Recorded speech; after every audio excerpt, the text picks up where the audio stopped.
Good morning students. आज हम जो है पहले हम पढ़ चुके हैं। अभी तक हमारा जो पहला चैप्टर है वो कहाँ तक पहुँचा है। अभी तक हमने पढ़ा कि चार्जेस क्या होते हैं, कितने टाइप के होते हैं और चार्जेस को हम कैसे, सोर्स क्या है चार्ज का, कैसे बनाया जा सकता है, कॉज क्या है चार्ज का और मेथड कौन कौन से हैं चार्ज के। उसके बाद हमने पढ़ा इन चार्जेस की प्रॉपर्टीज़ क्या है। अब उसके बाद चार्ज और मास में डिफरेंस पढ़ा कि दोनों में मेन बेसिक डिफरेंसेस क्या हैं। जहाँ तक हम पढ़ चुके हैं, आज हम पढ़ेंगे कूलम का नियम। इलेक्ट्रोस्टैटिक में कूलम का नियम क्या है, कूलम्स लॉ पढ़ेंगे कि कूलम्स लॉ क्या है। तो कूलम्स लॉ न्यूटन ने, जैसे आप पढ़ चुके हैं प्लस वन में, कि न्यूटन ने मास के कारण कितना फोर्स बॉडी में अट्रैक्शन होता है, उस फोर्स का मैग्नीट्यूड उन्होंने निकाला था। इसके ऊपर जब उनको पता चला तो इसके ऊपर उन्होंने लैब में कई एक्सपेरिमेंट किए मासेस बॉडी के ऊपर और फोर्स का निकाला कि कितना फोर्स ऑफ अट्रैक्शन होगा। ठीक है, इस न्यूटन और उसके तो सेम चीज़ जहाँ पर कूलम ने की कि कैबनिश ने ये बताया था कि सेम चार्ज जो है, एक्सपेरिमेंट से बताया था उन्होंने कि सेम चार्ज जो है प्लस प्लस या माइनस माइनस क्या करते हैं, वो एक दूसरे को रिपेल करते हैं और अपोजिट चार्ज अट्रैक्ट करते हैं कुछ फोर्स के साथ। तो कूलम ने इस फोर्स का मैग्नीट्यूड क्या होगा इसको निकालने की कोशिश की, निकाला उन्होंने।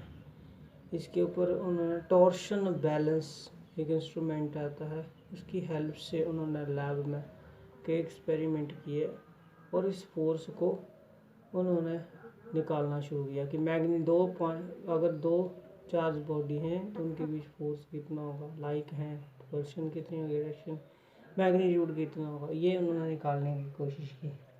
परंतु इसमें उन्होंने देखा कि अगर बॉडी हैं, चार्ज बॉडी, उनका साइज़ ज़्यादा है, जब वो चार्ज कोई दो चार्ज बॉडी पास आती हैं, जैसे ये चार्ज बॉडी है, ये चार्ज बॉडी है, दोनों पास आती हैं, तो ये भी एटम से होगी, इसके ऊपर चार्ज, इसके ऊपर चार्ज, जब दोनों पास आती हैं, ये इसके पास आएगी, तो उन्होंने देखा कि जो बॉडी के एटम के इलेक्ट्रॉन क्लाउड है, इलेक्ट्रॉन क्लाउड जो है उनमें बड़ी फोर्सेस लगना शुरू हो जाती हैं। रिपल्शन इलेक्ट्रॉन क्लाउड में या न्यूक्लियस और क्लाउडिंग में फोर्सेस लगना शुरू हो जाती हैं, चाहे डायरेक्शन है चाहे रिपल्शन है, वो लगती हैं। तो उनको मापना बड़ा कठिन है क्योंकि एटम बड़े ज़्यादा, क्लाउड भी बड़े ज़्यादा होंगे तो उनको नहीं माप सकते हैं।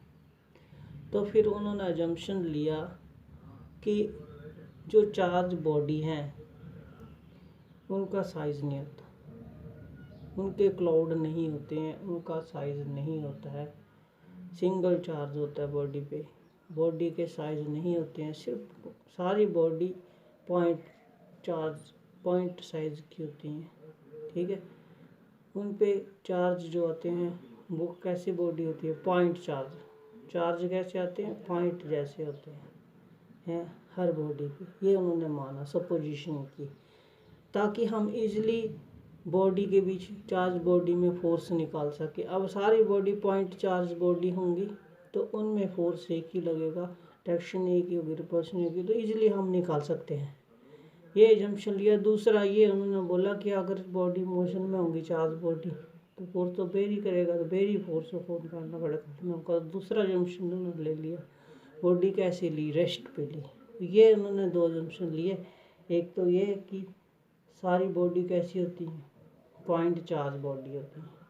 ठीक है, और दूसरा ये है कि उन्होंने बॉडीज़ को कैसे उसमें लिया, रेस्ट पे लिया।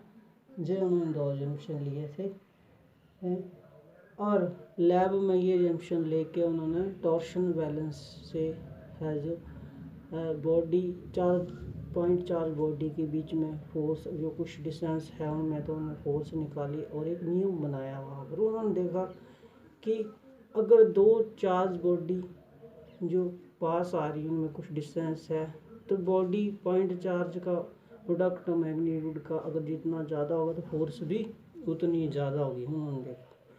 ठीक है, और दूसरा कि डिस्टेंस का स्क्वायर फोर्स स्क्वायर डिस्टेंस से वेरी करती है। अगर स्क्वायर ऑफ डिस्टेंस बॉडी के बीच में ज़्यादा फोर्स कम, स्क्वायर ऑफ डिस्टेंस ज़्यादा फोर्स कम होगी। तो नियम बना दिया उन्होंने कि ये जो फोर्स ऑफ अट्रैक्शन या रिपल्शन होती होगी पॉइंट चार्जेस के बीच में directly proportional to product of charges होगी और inversely proportional to square of distance होती है। ये रूल बनाया उन्होंने, एक्सपेरिमेंटली देखा इस रूल को, और इसी रूल को हम बोलते हैं कूलम लॉ। ठीक है, तो कूलम लॉ क्या बना? कूलम लॉ बना कि इस लॉ के अकॉर्डिंग दो पॉइंट चार्जेस जो रेस्ट पे होते हैं उनके बीच जो फोर्स का मैग्नीट्यूड है डायरेक्टली प्रोपोर्शनल होता है प्रोडक्ट ऑफ चार्जेस और inversely proportional square of distance between them. तो ये ठीक है, ये कूलम लॉ है। ठीक है, कूलम का नियम समझ गए। अब कूलम ने इसी नियम का यूज़ करके एक्सप्रेशन ड्राइव किया, मैथमेटिकली एक्सप्रेशन ड्राइव किया कि दो पॉइंट चार्ज है कुछ डिस्टेंस पे है तो उनमें फोर्स का मैग्नीट्यूड कितना होगा, फोर्स का मैग्नीट्यूड कितना होगा, बीच में कितना फोर्स लगेगा, वो उन्होंने निकाला। तो हम भी नेक्स्ट हमारा आर्टिकल वही है, force between two point charges. ठीक है, तो अब कैसे निकाला उन्होंने? एक्सपेरिमेंटली भी किया और मैथमेटिकल भी ड्राइव किया। तो मैथमेटिकली जो ड्राइव किया है वो पढ़ना है हमने।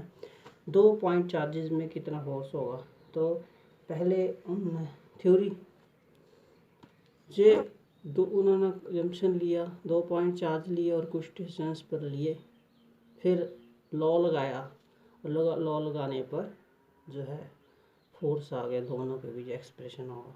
तो जंक्शन क्या किया था, जे हमने कोई दो पॉइंट चार्ज मारे Q1 और Q2 वैक्यूम में और एयर में मानो। ठीक है, और इनके बीच डिस्टेंस कितना है R। ठीक है, दोनों कैसे हैं, प्लस चार्ज है, ये भी प्लस है ये भी प्लस है। अब इनके बीच R डिस्टेंस है जैसे फिगर में दिखाया गया। ठीक है, अब दो प्लस प्लस के हैं, लाइक चार्ज है तो रिपेल करेंगे। ये वाला चार्ज इसको इसकी तरफ धकेलेगा, इस साइड एक ये है एक ये है, दोनों एक ये है एक ये है, तो ये इसको इधर धकेलेगा, ये वाला इधर धकेलेगा। ठीक है, ये इसको इधर धकेलेगा क्योंकि प्लस प्लस है, रिपेल करेंगे, ये इधर लगाएगा फोर्स और ये इधर लगाएगा। तो कूलम के according therefore by Coulomb's law, therefore by Coulomb law, तो कूलम के अकॉर्डिंग ये जो फोर्स होगा F दोनों के बीच, मान लेते हैं F है, डायरेक्टली प्रोपोर्शनल होगा product of charges and inversely proportional square of distance between them, ये होगा। अब दोनों इक्वेशन को कंबाइन करके करें तो हमारे पास क्या आ जाएगा, from equation 1 and 2 we have force directly proportional product of charges and inversely proportional square of distance. अब हमें पता है कि जब हम प्रोपोर्शनल साइन हटाते हैं तो कोई ना कोई कांस्टेंट आता है, तो जहाँ पर कांस्टेंट आया था Q1 Q2 upon R square ये आया। और ये जो कांस्टेंट आता है कूलम ने डिस्कवर किया, इसलिए इसको बोलते हैं कूलम कांस्टेंट, प्रोपोर्शनलिटी कांस्टेंट या कूलम कांस्टेंट। ठीक है, अब देखो अगर तो इतनी फोर्स होगी, उन्होंने बताया दो चार पॉइंट चार्जेस के बीच में जो रेस्ट पे है इतना फोर्स होगा, बट ये फोर्स तभी निकाल सकते हैं जब K होगा, ये तो माप सकते हैं, ये भी पता होगा, तो इसको निकालना पड़ेगा पहले ये कितना होगा। तो उन्होंने देखा कि ये जो K है इसकी वैल्यू डिपेंड करती है दो चीज़ों पे, एक तो सिस्टम यूनिट पे और दूसरा मीडियम, चार्ज कौन से मीडियम पे है इस पे डिपेंड करता है। बट वहाँ ग्रेविटेशनल कांस्टेंट आया था न्यूटन के केस में, तो वो मीडियम पे नहीं डिपेंड करता, उसकी वैल्यू सेम रहती थी। बट ये देखते हैं कि इसकी वैल्यू मीडियम और यूनिट पे डिपेंड करती है। तो ये देखा गया कि SI में और हवा में अगर चार्ज को रखते हैं हम, हवा में जब वैक्यूम में, तो K की वैल्यू आती है 1/4 पाई एप्सिलॉन नॉट। ध्यान दीजिए एप्सिलॉन नॉट, और इसकी वैल्यू अगर कैलकुलेट करने तो 9 × 10⁹ न्यूटन मीटर स्क्वायर पर कूलम स्क्वायर आती है। एप्सिलॉन नॉट होता है एब्सोल्यूट परमिटिविटी, आगे बढ़ेंगे, और उसकी वैल्यू इतनी होती है, ये वाली 8.854 10⁻10 12 ये होती है। ठीक है, इसको आगे बढ़ेंगे। एप्सिलॉन नॉट क्या है, ठीक है। तो जहाँ पर एसआई में कूलम का नियम बन गया, वैक्यूम के लिए, एयर के लिए इतना फोर्स होता है 2.4, ये निकाला हमने। ठीक है, समझ गए। अब उसके बाद अगर सीजीएस है सिस्टम, तो सीजीएस में याद रखिए ये जो के आता है इसकी वैल्यू होती है 1 बड़ा के, कापा की तरह लिखते हैं इसको। ठीक है, बड़ा के। ठीक है, सीजीएस में इसकी ये वैल्यू, और सीजीएस और वैक्यूम में इसकी वैल्यू 1 होती है। तो फिर एफ होगा Q1 Q2 अपॉन। सो सीजीएस में एयर और वैक्यूम में ये होगा। ठीक है, तो इतना ये फोर्स होगा। ठीक है, सीजीएस में इतना होता है, कूलम ला ये होता है सीजीएस में। ठीक है, और अगर कोई और मीडियम हो, ये नहीं है, तो फॉर एनी मीडियम, किसी मीडियम के लिए जो है के की वैल्यू होती है 1/4 pi epsilon m, any medium. तो फिर फोर्स हो जाएगा 1/4 pi epsilon m Q1 Q2 upon r square. ये किसी मीडियम के लिए कूलम ला, इतना फोर्स होगा। ठीक है, तो अब अगर कोई भी चार्ज एयर में प्रेजेंट है तो उसके बीच में फोर्स का कितनी लगेगी, आपस में जो रिपल्शन होगी वो कितनी होगी, वो इतनी होगी, ये निकाल सकते हैं हम अगर एसआई में ले रहे हैं सारे, और सीजीएस में ये होगी। ठीक है, समझ गए। आगे है नेक्स्ट हमारा अभी बताया था कि एब्सोल्यूट परमिटिविटी क्या है, तो पहले पढ़ना पड़ेगा परमिटिविटी क्या होती है। अब हम देखते हैं, कूलम ने भी देखा कि जब चार्जेस को हम जो है मीडियम में रखते हैं, हवा में रखते हैं, सेम डिस्टेंस सेम मैग्नीट्यूड को वाले चार्जेस को, तो उनमें बीच में फोर्स रिपल्शन अट्रैक्शन अलग होती है।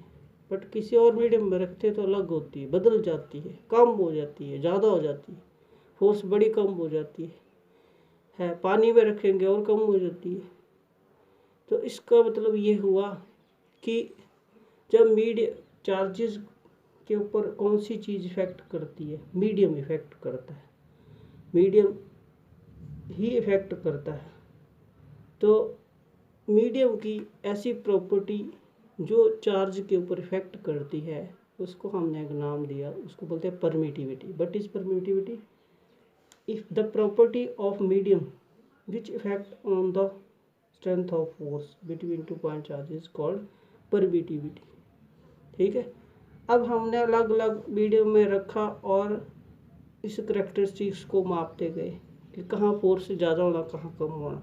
तो हमने देखा हवा में, वैक्यूम में, जब हवा में जब हम इसको रखते हैं तो सबसे कम इफ़ेक्ट होता है, सबसे कम फोर्स सबसे ज़्यादा और इफेक्ट बड़ा कम होता है। तो जो सबसे कम इफ़ेक्ट जितना हुआ उसको हमने बोला absolute permittivity. The smallest value of permittivity या effect strength of force is called absolute permittivity, और इसकी वैल्यू इतनी होती है। ठीक है, तो के की वैल्यू आगे है रिलेटिव परमिटिविटी। रिलेटिव क्या होती है, अब इसी से हमने बाकी मीडियम को कंपेयर करना शुरू कर दिया और इसी टर्म में बाकी निकालना शुरू कर दिया हमने परमिटिविटी, उसको बोलते हैं रिलेटिव परमिटिविटी। क्या है रिलेटिव परमिटिविटी? क्या है, ये होती है ratio of coulomb force air में जब है और कूलम फोर्स जब कहाँ होंगे, चार्ज किसी और मीडियम में, इनका जो रेशो है उसको बोलते हैं डायरेक्टरी कांस्टेंट या रिलेटिव परमिटिविटी। ठीक है, और ये कितना आता है, एक डेफिनेशन तो ये है इसकी, और दूसरी डेफिनेशन ये है relative permittivity equal to medium की परमिटिविटी और to the absolute permittivity in air. ठीक है, इसका रेशो ये आ गई। ठीक है, तो अब एयर की वैल्यू हमें पता है और किसी मीडियम में रखना शुरू कर दी हमने, तो दोनों का जो रेशो निकाला उससे हमें ई आर की वैल्यू एक्सपेरिमेंटली सभी की वैल्यू निकाली है। अलग अलग चार्जेस को हमने अलग अलग मीडियम में रखा और वहाँ पर हमने रिलेटिव परमिटिविटी की वैल्यू निकाली कि एयर में तो पता हमें कितनी होगी, ठीक, तो और मीडियम में रख के देखा कितनी चेंज होगी, जो चेंज होगी दैट इज़ रिलेटिव परमिटिविटी, सभी की निकाली है। ये आपने बुक से पढ़ लेना इसको। ठीक है, ये आपने सारा बुक से पढ़ लेना। ठीक है, तो ये हो गया। अब नेक्स्ट बट हम देखते हैं कि ये जो फोर्स है, न्यूटन कूलम ने पहले इसका मैग्नीट्यूड निकाला था। अब है 2 पॉइंट चार्जेस में कितना होगा, ड्राइव किया था उन्होंने। अब नेक्स्ट है हमारा coulomb law in vector form, क्योंकि फोर्स क्या है, फोर्स एक वेक्टर क्वांटिटी है। अगर फोर्स वेक्टर क्वांटिटी है तो उसकी डायरेक्शन भी होनी है और मैग्नीट्यूड भी होना। तो उन्होंने वेक्टर फॉर्म में फिर इसको दोबारा ड्राइव किया कि 2 पॉइंट चार्ज हैं, इनमें कुछ डिस्टेंस पे हैं, तो फोर्स वेक्टर फॉर्म में कितना होगा, वेक्टर फॉर्म में निकालना आपने। मैग्नीट्यूड भी होगा, डायरेक्शन भी होगी, कहाँ होगी ये आपने बताना। ठीक है, इस फॉर्म में निकालना। और रिलेशन क्या होगा वो भी ड्राइव किया था कि वेक्टर फॉर्म में जो कूलम का नियम है, जो न्यूटन के तीसरे नियम को भी ओबे करता है, ये भी प्रूव किया। तो 2 क्वेश्चन बन रहे हैं, ये हमने करने हैं। तो बट इससे पढ़ने से, वेक्टर फॉर्म में पढ़ने से पहले हमें पता होना चाहिए कि पोजीशन वेक्टर की थोड़ा नॉलेज होना चाहिए। तो पोजीशन वेक्टर हम जल्दी से पोजीशन वेक्टर देखेंगे कि क्या होता है पोजीशन वेक्टर, शॉर्ट में मैंने बताना है। आपने पढ़ा है +1 में कि पोजीशन वेक्टर ओरिजिन से एक वेक्टर ड्रॉ करते हैं पार्टिकल की पोजीशन तक। ओरिजिन से जहाँ पॉइंट है वहाँ तक एक वेक्टर ड्रॉ करते हैं, इसको पोजीशन वेक्टर बोलते हैं। ये क्या बताता है कि ओरिजिन से कितनी डिस्टेंस पर है, पोजीशन क्या है, मैग्नीट्यूड क्या है पोजीशन का, डिस्टेंस का, मैग्नीट्यूड, और डायरेक्शन कौन सी है, डायरेक्शन भी बताता है ये वेक्टर। और इसको हम वहाँ आर से लिखते थे, सिंपली आर से। बट यहाँ पर हम पोजीशन वेक्टर ही पढ़ेंगे, बट उसको डिनोट करने का मेथड हम चेंज करेंगे। ठीक है, अगर हमें 2 पॉइंटों के बीच का डिस्टेंस बताना है और डायरेक्शन भी बतानी है कि कहाँ से कहाँ तक, तो उसको भी हम पोजीशन वेक्टर से लिखेंगे। माना ये ए पॉइंट है, ये बी पॉइंट है, हमें ए से बी तक की ए से बी की तरफ मैग्नीट्यूड भी बताना, पोजीशन डिस्टेंस बतानी, पोजीशन बतानी, बी की ए से पोजीशन क्या है, डायरेक्शन भी बतानी।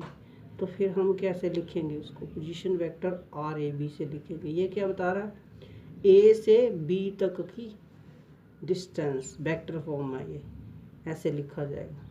ठीक है, ए से बी तक, और डायरेक्शन कौन सी, ये। ठीक है, या फिर मैग्नीट्यूड फॉर्म में ऐसे लिखेंगे इसी को। मैग्नीट्यूड ये दोनों बराबर होते हैं, ये और ये दोनों। अगर आर डिस्टेंस है तो ए से बी तक की मैग्नीट्यूड क्या होगा, डिस्टेंस का आर, ये लिख सकते हैं। अच्छा, इसमें एक चीज़ और, ये तो पता चल गया आपको। अगर बी से ए की तरफ, बी ये ए बी पॉइंट है, तो बी से ए की पोजीशन लिखनी हो तो कैसे लिखेंगे, B A R A B A vector ऐसे लिखे जाएंगे। ठीक है, और फॉर्म में, शॉर्ट फॉर्म में हमें डायरेक्शन बतानी है वेक्टर क्वांटिटी की, डायरेक्शन कैसे लिखेंगे, यूनिट वेक्टर से। कैसे, यूनिट वेक्टर, फुल वेक्टर का, जी फुल वेक्टर का छोटा वेक्टर, ये R A B cap unit vector, या R B A cap unit vector. ये यूनिट वेक्टर हमें क्या बताता है, डायरेक्शन क्या बता रहा है कि ए पॉइंट बी की ए से पोजीशन इस साइड है, डायरेक्शन ये है, एरो बता रहा है। ठीक, तो डायरेक्शन के लिए ये यूज़ करते हैं। अब आते हैं वेक्टर फॉर्म में, coulomb law in vector form. Vector form में जो कूलम का नियम है, इसको ध्यान से आपने समझना है। बहुत ही इम्पोर्टेंट है, पेपर में पूछा जाता है। तो वेक्टर फॉर्म में हमें, अब इसमें स्टूडेंट गलती करते हैं, आपने याद रखना है, हमेशा ध्यान दीजिए कि जब वेक्टर फॉर्म में आप करने जा रहे हो वेक्टर, तो जो जो वेक्टर क्वांटिटी होंगी उन पे वेक्टर आ रहे हैं।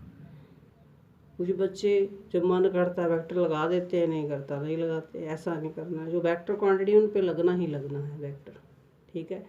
तो वेक्टर फॉर्म में प्रूव करने के लिए हमने जंक्शन लिया, मैथमेटिकली ड्राइव करना है। दो चार्ज माने हमने, माना दो चार्ज हैं, एक Q1 और Q2, एक यहाँ पर है एक यहाँ पर है, दोनों के बीच का डिस्टेंस है R। ये ऐसे Q1 Q2 ये दो चार्ज हैं और इनके बीच का डिस्टेंस R है, ठीक है। तो दोनों में रिपल्शन होगी, क्योंकि प्लस प्लस के ये इसको रिपेल करेगा और ये इसको रिपेल करेगा। तो Q1 Q2 को इस साइड रिपेल करेगा, यहाँ से इस ओर रिपेल करेगा। तो मान लेते हैं ये जो फोर्स लगाता है वो F21 लगाता है, 2 पे लगाता है, 1 के कारण लगती, ठीक है। इस साइड लगा रहा है, ये हमने वेक्टर से शो किया। आपने +1 में पढ़ा, किसी पॉइंट पे फोर्स को दिखाना हो तो वेक्टर से दिखाते हैं। तो ये सिमिलरली ये वाला इसको रिपेल करेगा, तो Q2 Q1 पे लगाएगा, तो ये दिखा रहे हैं हम इससे, ठीक है। और माना कि R12 यूनिट वेक्टर है जो लगता है 1 से 2 की तरफ, और R21 यूनिट वेक्टर है जो लगता है 2 से Q1 की तरफ, ठीक है। तो दोनों रिपेल करेंगे, तो पहले देखेंगे वेक्टर फॉर्म में दोनों पे फोर्स लगेगा। ये वाला इसको रिपेल कर रहा है, ये इसको, तो इस पे कितना फोर्स लगेगा वेक्टर फॉर्म में लिखना है। तो therefore force act on Q2 due to Q1 will be, by Coulomb law force act on Q2 due to Q1 will be क्या होगी। तो वेक्टर होता है मैग्नीट्यूड इनटू डायरेक्शन, फार्मूला याद रखें, vector equal to magnitude into direction, ठीक है। तो फोर्स जो Q2 पर लगेगी Q1 के कारण क्या होगी, F21 है वो, किसके बराबर होगी, F21 equal to Q1 magnitude into direction. तो इस फोर्स का मैग्नीट्यूड कितना होता है वो तो पहले पढ़ चुके, 1/4πε0 Q1 Q2 अपॉन R², इतना होगा। और डायरेक्शन क्या होगी, इसकी डायरेक्शन क्या होगी, इधर से यहाँ से इसकी डायरेक्शन क्या, कौन बताता है, यूनिट वेक्टर 1 से 2 की 1 से कौन सा बता रहा है, तो R12 क्या होगी, ये बता रहा है कि इसकी यहाँ से इस साइड डायरेक्शन है, इस वेक्टर के अलॉन्ग, जो वेक्टर ए 1 से 2 की और होगा पोजिशन, ठीक है, उसके यूनिट वेक्टर की डायरेक्शन में, समझ गए। तो ये होगी। तो सिमिलरली ये भी इस पे लगाएगा, तो सिमिलरली 1 पे 2 के कारण कितनी लगेगी, दैट विल बी F12 1 पे ड्यू टू 2 के कारण equal to magnitude in direction में 1/4πε0 Q1 Q2 अपॉन R², और डायरेक्शन क्या होगी R21 क्या, मैग्नीट्यूड इनटू डायरेक्शन, ये होगी। जहाँ पर ये जो यूनिट वेक्टर लग रहे हैं दोनों की मैग्नीट्यूड में बराबर है, डायरेक्शन उल्टी है, तो क्या होगा R12 cap equal to R21 cap, minus minus क्या अपोजिट डायरेक्शन के लिए, तो क्या होगा R12 equal to minus R21, ठीक है। अब इसको हम यहाँ भर देते हैं, जो जहाँ भरेंगे तो ये बन जाएगा, ये माइनस आ गया ये इसके बराबर हो गया, ठीक है। तो ये बन जाता है तीसरी क्वेश्चन। दोनों को कंपेयर करने में पता चला लेफ्ट हैंड बराबर राइट हैंड बराबर था, लेफ्ट के बराबर होने चाहिए, बन गया न्यूटन का लॉ हो गया, ठीक है। तो ये था लो। अब इसके बाद है नेक्स्ट है Coulomb's force between 2 point charge, position vector की टर्म में कहा। कूलम फोर्स 2 पॉइंट चार्जेज में कितनी होती है, पोजीशन वेक्टर की टर्म में निकालनी है। जब ओरिजिन से उनकी कोई ना कोई पोजीशन है वहाँ पर निकालनी है। तो हमने क्या किया, 2 पॉइंट चार्जेस मान लिए Q1 और Q2 जो पॉइंट A और B पर हैं, और उनके बीच का डिस्टेंस R है, ठीक है। और ओरिजिन से पहले की डिस्टेंस जो पहले का पोजीशन वेक्टर R1 है, दूसरे का R2 है, ये फिगर में दिखाया गया है। तो हमें बताना है दोनों के बीच फोर्स निकालनी है कितनी होगी। ठीक है, तो कौन सा लॉ लगा, कूलम लॉ। तो बाय कूलम लॉ के according force on Q2 due to Q1 will be कितनी होगी, force on Q2 due to Q1 will be कितनी होगी, उसको लिखते हैं 2 से F21 वेक्टर होगी, मैग्नीट्यूड इंटू डायरेक्शन 1/4 पाई सन Q1 Q2, और मैग्नीट्यूड डिस्टेंस कितना A B, distance A B का स्क्वायर, और डायरेक्शन कौन सी, इस फोर्स की डायरेक्शन क्या है, यूनिट वेक्टर ये बता रहा है, that will be R12 cap, तो R12 कैप ये आ गया। ठीक है, अब इसके बाद इनकी वैल्यू भर देंगे। आपको पता है यूनिट वेक्टर जो होता है that will be vector upon its magnitude. तो जहाँ पर ये यूनिट वेक्टर है इसकी वैल्यू क्या होगी, इसी का वेक्टर अपॉन मैग्नीट्यूड। ठीक है, तो अब इनकी वैल्यू निकालेंगे।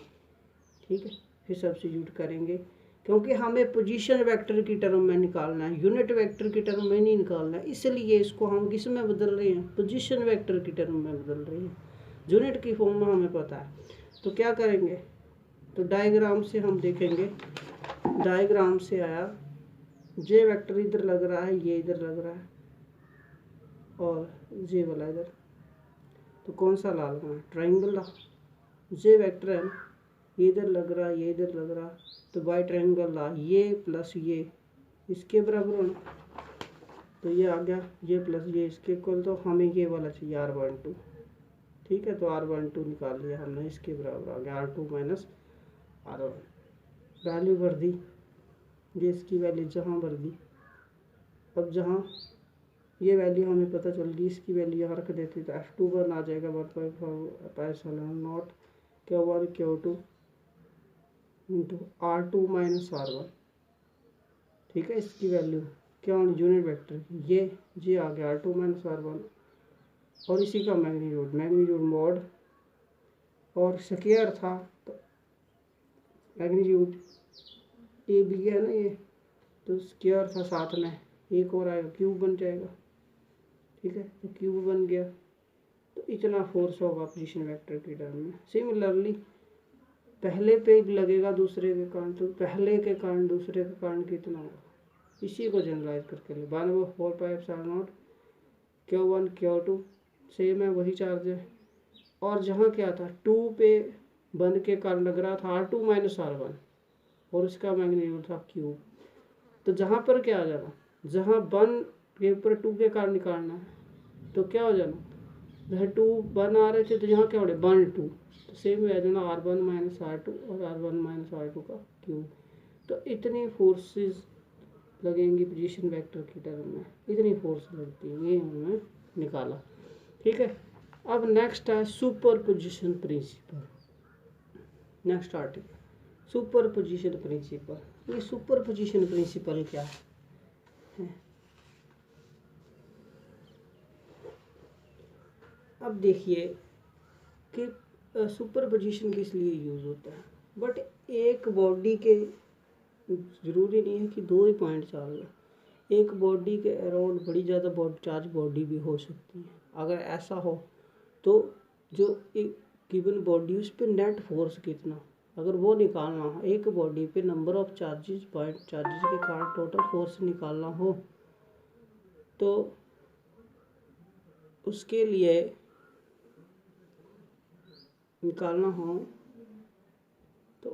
हम क्या करते हैं, ये सुपर पोजिशन प्रिंसिपल लगता है। क्या होता है सुपर पोजिशन प्रिंसिपल, कि नंबर ऑफ पॉइंट चार्जेस के कारण एक गिवन चार्ज पे जो फोर्स लगता है, total force always equal to sum all the forces applied by number. ठीक है, दैट इज इक्वल टू, ये है गिवन नॉट फोर्स, और ये पहले दूसरे और अप टू n के कारण लग रही है, के सम के बराबर होगा। ठीक है, according to this law total force act on given charge equal to sum of all charges present surrounding it. ठीक है, तो ये होगा। ठीक है, तो ये कब लगना, जब आपको टोटल फोर्स निकालना है तब ये लगेगा। अब देखिए, तो सुपर पोजिशन प्रिंसिपल से आपने गिवन चार्ज पे टोटल फोर्स कितना होता है वो निकालना है। तो हमने मान लिया कि स्पेस में XYZ है तो स्पेस है, ठीक है। स्पेस में हमने n चार्ज मान लिए, Q1 Q2 Q3 up to so Qn मान लिए, n चार्ज माने, और इनके position vector R1 R2 R3 up to so Rn है, ठीक है। और कोई चार्ज है, गिवन चार्ज जो है वो Q0 है, और कहाँ पर है वो, उसका पोजीशन वेक्टर R0 है, फिगर में दिखाया गया है, ठीक है। तो हमें इस पर निकालना है कि नंबर ऑफ के कारण कितना होगा, जहाँ पर निकालना है हमें फोर्स, ठीक है। तो कौन सा ला लगाएंगे, हम क्या करेंगे, कौन सा ला लगाना, सुपर पोजीशन ला लगाएंगे और उनकी वैल्यूज भर देंगे तो टोटल फोर्स आ जाएगा कितना होगा। तो therefore by Coulomb law, therefore by superposition principle, तो सुपर पोजीशन प्रिंसिपल की अकॉर्डिंग क्या होगा, बाय सुपर पोजीशन प्रिंसिपल क्या होना, total force on given charge F0 से लिख रहे हैं, total force on given charge that is F0 equal to sum of force applied by individual charge, that is मतलब गिवन पे कितनी लग रही है टोटल F0, और किसके बराबर होनी, F1 not 1 F0 2 F0 3 up to Son F0 4, इसके बराबर होनी, इसकी अकॉर्डिंग। अब इनकी वैल्यू भर देंगे तो टोटल फोर्स आ जाएगी, इनकी वैल्यू निकालनी है और भरनी है। तो पहले गिवन चार्ज पे पहले की फोर्स कितनी होगी, तो therefore force on Q0 given charge due to Q1 will be, होगी कितनी होगी, F0 1 इक्वल टू कितनी होगी, magnitude into direction, position vector पता है तो आ जाएगी, कितनी होगी 1/4πε0 Q1 Q0, मैग्नीट्यूड आ गया, ठीक है। इन दोनों के कारण निकालनी है, इन दोनों के कारण कितनी होगी, इसकी इस पे निकालनी है, इसके कारण यहाँ पर इसके कारण कितनी हो रही है ये निकालनी है ना हमें, तो कितनी होनी, तो ये तो निकाल चुके हैं हम पोजीशन वेक्टर की टर्म में, तो कितनी होनी, इस पर निकालनी है इसके कारण, तो कितनी होती है वो पता है, कितनी होगी, F0 1 से लिख रहे हैं, नोट पे 1 के कारण F0 1 लग रही है इक्वल टू क्या होनी, 1/4πε0 Q1 Q0 होगी, और जिस पर लग रही है माइनस, जिसके कारण लग रही है उनका पोजीशन वेक्टर का difference, R0 minus R1 vector upon R0 minus vector का क्यूब, इतनी लग रही।